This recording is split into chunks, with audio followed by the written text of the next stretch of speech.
On today's episode of WatchJRGo, we are back in the shop with my 1987 IROC-Z Camaro, and today, well, we're giving it the love it deserves.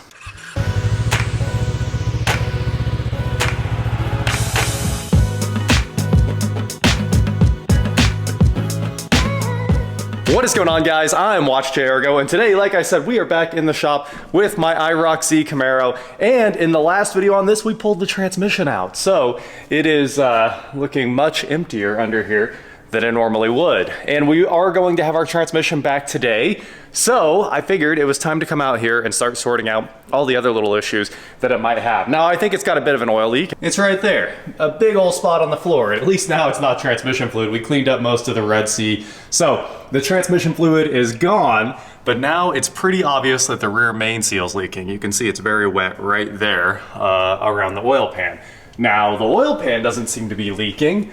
And it was kind of on my list. I was thinking I was going to do an oil pan gasket, but I actually don't think that's the leak. Sure, it's caked in dirt and nasty, but it doesn't look like we actually have a pan leak because nothing is wet around here. Just a whole lot of dirt. But we are gonna drain the oil today because it's time to do an oil change. I mean, look at that. There's surface rust on the oil filter. It's been on here for so long. I mean, this thing has sat abandoned for such an insanely long time that everything under here is looking pretty rough. Also, there's a random connector up there. I don't know what it goes to, but it's right up there above the transmission. You guys can see it sticking out, and it's just probably always been unhooked. So today we have a lot of problems to solve underneath the Camaro, right? We got to pull the flywheel and do the rear main seal, which no big deal, I think. The rear main seals are usually quick. We have to replace the broken brake drum that we have right over here. In the last video, I showed you guys that big old crack in the brake drum. You can see it right there. It's pretty crazy. All of our sway bar links on this thing are gone, totally rusted out. Well, I wouldn't say they're rusted out right, they're still solid, but all the bushings don't exist anymore. So that would be really annoying if I took it out for the first drive and we heard all this slapping around and clanking, and it makes it hard to troubleshoot other problems. It does look like we should probably do shocks because the bushings in the shocks are going.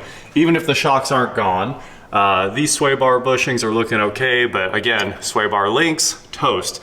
So I actually think I'm just gonna get the Sawzall out and cut through those. It's probably easier than removing the bolts. Not only are the rear sway bar links bad, the front ones are bad too. And I just looked at O'Reilly's and apparently they sell a universal kit. You can replace either the front or the back with the same part, which is very cool. If you take a look right there, you can see that these ones are also pretty bad. There's nothing left. Not only that, we also need to change all the brake fluid. That's on the list. So I think I might jump in here and try to bleed the brakes just a little bit, suck some fresh fluid through this thing, because I assume there's a lot of water in the system. In the video where we pulled the transmission out, I did show you guys that we changed all the fluid in the master, sucked it all out, wiped out all the junk because there was actual sludge growing in the bottom of the master. So that's fixed too. And it's basically time to do all the little tune-up things so we can put a transmission back in this and take it for a drive, which I'm excited for this drive. It's gonna be very cool for this thing to move for the first time in a long time. And I know what's wrong with the transmission. The builder gave me the rundown and it was rough, but we might save that for the next video. Also, I ordered all the Land Rover parts last night. There's a bunch of Land Rover specific stuff you have to have for this guy. But look at this, now there's brake fluid everywhere, all over the floor. And this thing was driving well and stopping a few days ago, and that leak didn't exist either. I really think the master just completely gave up the ghost while we were testing it last night. I know some people are saying it was the ABS module. I really do not think it's the ABS module. If it was, the pedal wouldn't, even if it was like bypassing in here or returning to the master, the pedal still shouldn't just drop all the way to the floor every single time you pump it. So I'm pretty sure it's seal failure in the master. So that's on the way, and we will be back on the road with this thing shortly. And I'm gonna clean up some brake fluid.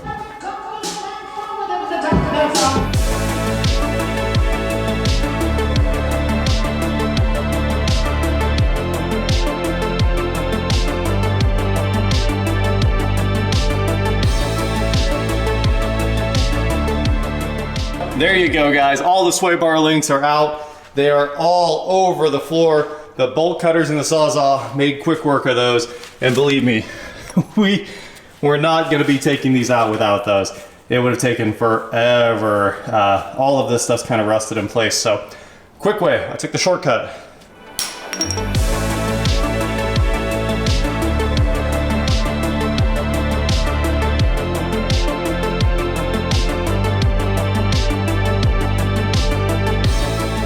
All right, we got the flywheel off there. It's time to drain the oil and see just how bad it is. And obviously we got to get that filter out of there, like I said.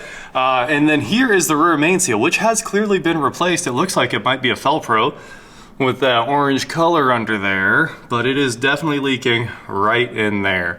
So I ordered the kit that contains this metal and everything. It looks like you pull those two bolts right there, and hopefully you don't have to loosen the pan. I really hope you don't. Hopefully we can just pull this off and slide a new seal on without breaking the pan seal, because like I said, I think the pan looks okay. So let's see what this oil looks like. I think it's a 14. Sure is. Whoa, pretty tight. Here we go. The time has come. Watch it. Well, it doesn't have water in it, so that's good. But it's jet black. Can't see through it at all. That oil has been in there for years. I mean, it's probably sat for, I feel like it's sat for 10 years, if I remember the story, so I would say the oil is very old. The filter was basically seized in place, so I had to get out the 3-jaw so we could get it loose. Look at that. That's how dark that oil is, guys. I had to go get a disposable glove. Didn't want to ruin my work gloves, but I ruined the floor. All right, guys, look what showed up ahead of schedule. Well, we're still not gonna be able to get this in today because now we've taken the whole car apart, but the transmission has arrived with our new torque converter, and this is the high stall converter. I wanted all the Corvette parts we could, right? So we've got the servo, we've got the almost 2,000 RPM stall. Basically, all the sauce we could throw in this thing. So let me try to get this unloaded by myself.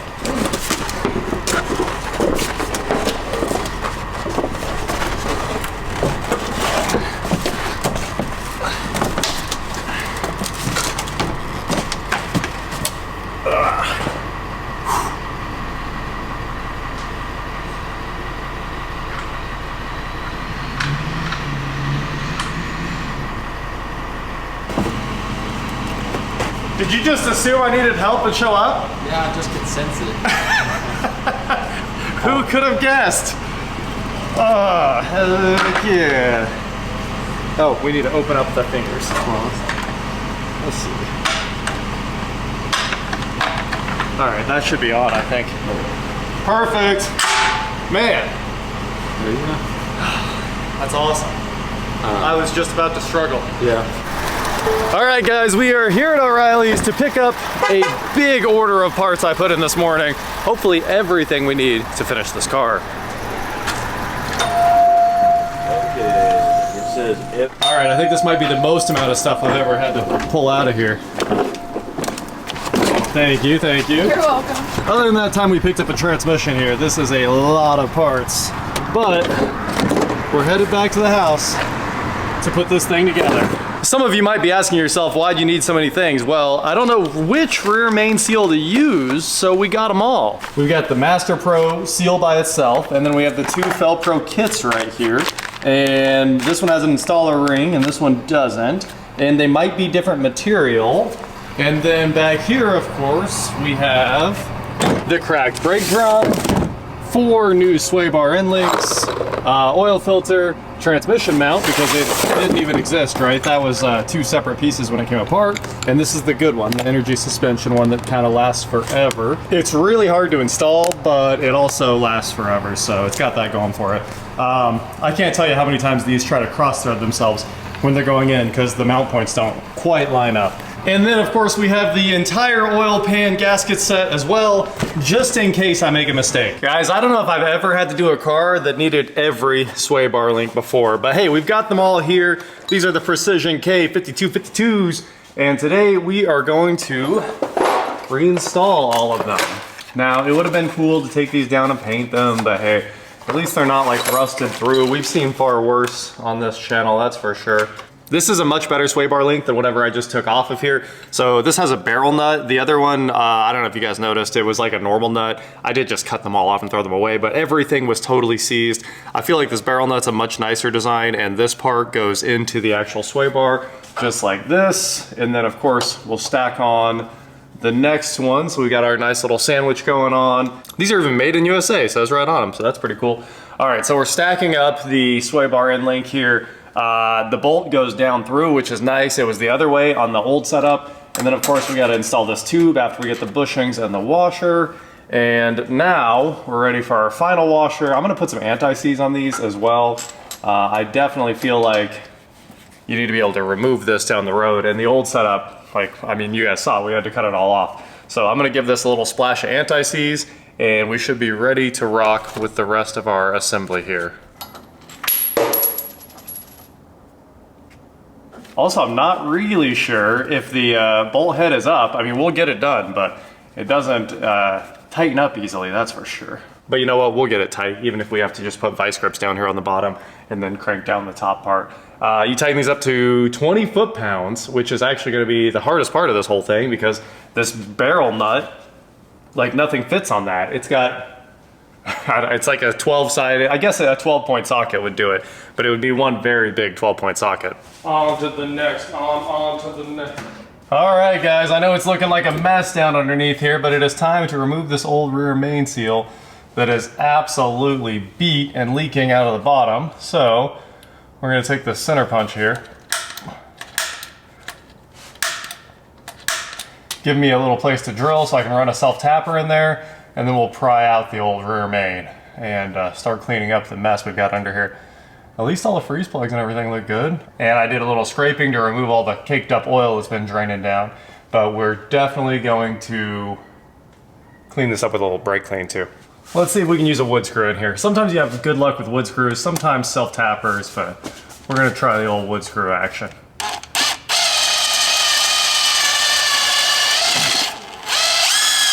You don't need too much of a bite, just about that much. Then we've got some linemans. A lot of times I just use the wire cutting jaw to pry against. I know people are gonna cry about that, but. Oh, we gotta get a bite on it. Wow. We got her. That was a huge pain. All right, guys, we got her all cleaned up in there. A lot of work with microfiber and brake clean. I know it still looks terrible, but that is a ton of cleaning right there. So now it's time to go ahead and lubricate the actual back of the crank there, and then slide on our new rear main. I think I'm gonna go ahead and use this one, the BS40626, because it has the installation tool included in the seal. And this is the, well, the metal seal. It has more metal showing than the rubber encapsulated one. So we're gonna go ahead and run that one, and it's basically time to tap it right on in there. I'll just use the old seal, which I kept right there, or a block of wood to tap it in, because I don't have a seal installer. It's just not something you need very often, and something I've never bought. This is just synthetic oil in my zoom spout oiler here. We used to buy the zoom spout oil, but then Dad taught me to just dump in some Mobil 1 or something. So Syntec, whatever you want, doesn't matter. That's all the oil we needed. Ooh, come on now. I think we've got plenty of lubrication on there. So now we just push.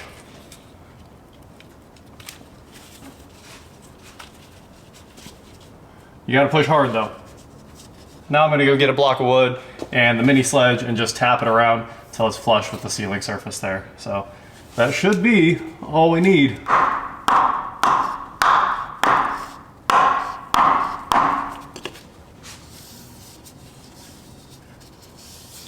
There it is. One seal installed.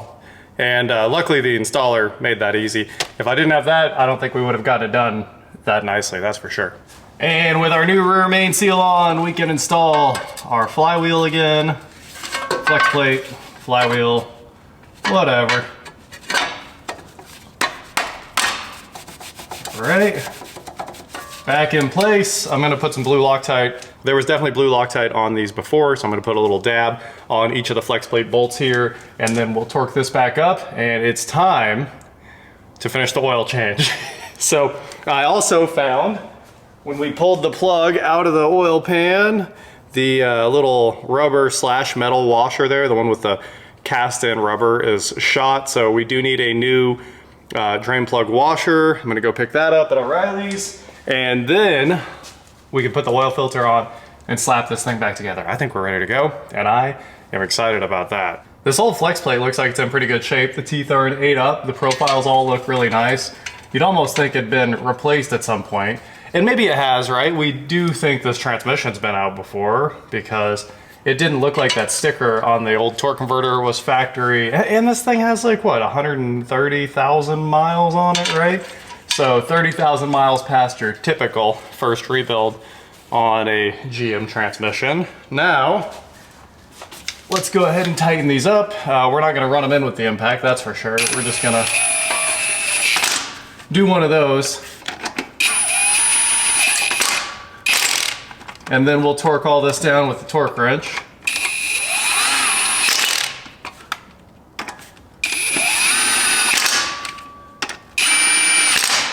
But I'm gonna guess we're probably pretty close. Flex plates don't normally need that much torque on them, so hopefully we're really close to our final torque there, a little bit of cleanup and oil filter, and we're basically back to where we started. Here, let's do the thing all the TikTok boys are doing now. You really need a Loctite marker to do this. Okay, it should have been a paint pen, honestly. It doesn't make any sense to do your torque marks with thread locker. Anyway, they're all torqued to spec. We went 70 star patterns, 70 all the way around to double check, and now we have blue Loctite that's gonna sling all over the place. So, with that said, let's do an oil filter and put this transmission back in this car. And now that I'm back from running all over the city, including the hour drive to go pick this bad boy up, I'm out of time.